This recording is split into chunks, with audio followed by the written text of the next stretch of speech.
On May 28th, 15 students and 2 teachers from PRS left California for Greece to explore the refugee crisis through the filming and production of short documentaries. We were divided into 5 teams to cover profiles of refugees and various NGOs, among other topics surrounding the crisis. Our team was tasked with recording the ethics of documenting the crisis and the group's growth as we wrestled with questions like, who has the authority to tell the refugee story? What impact do we have on the situation as a large group of outsiders? What is our purpose here? Are we doing more harm than good?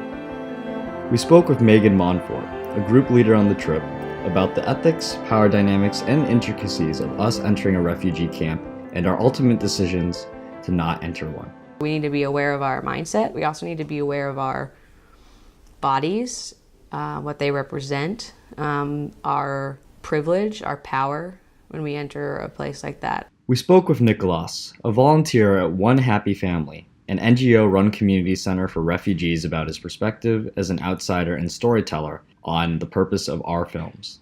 And when I came here, we had the idea that it would be cool to have like some sort of radio station, a voice for the people, to share stories of refugees and also stories of volunteers, of help, of aid workers, and of the local people all mixed together to create like a picture of what is going on the Greek islands.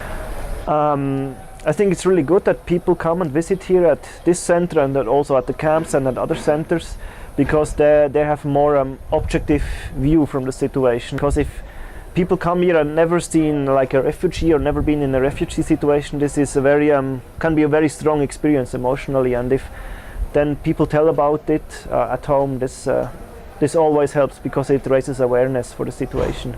A group member from another team, Jonah Girk, shared a similar opinion. So to a certain extent, it is inherently voyeuristic. Documentary is always inherently voyeuristic, unless you get a first-person storytelling, which is good, which is valid, but you get less of an analytical lens to the story.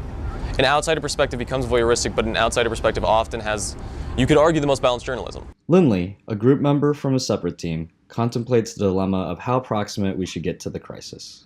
So I just spoke with Isaac. He's a refugee from Ghana, and he was encouraging us to go to Moria, and he said that their stories were more impactful, more sad. And I think that this is very interesting because it got me thinking that our documentaries should not just be a compilation of a bunch of sad stories. They should definitely be more than that. We shouldn't just cherry pick what we think is the most horrific just to shock people back in the United States. Megan discusses the importance of questioning our mindset and purpose for being here. So I think that the conversations we've been having on this trip about mindset and about thinking about who we are and what we represent and what we look like from the outside, and the things that the unspoken things that our group brings to any situation, that's where that becomes really important, because the why for going or not going, for visiting or not visiting, is really critical. Ultimately, at the end of our trip, we were left with more questions than answers. The ethics of documenting the refugee crisis and what we should do as outsiders are complex questions that we will never find one right answer to. But the fact that we will continue to wrestle with issues like these is the most important thing we'll take away from our trip.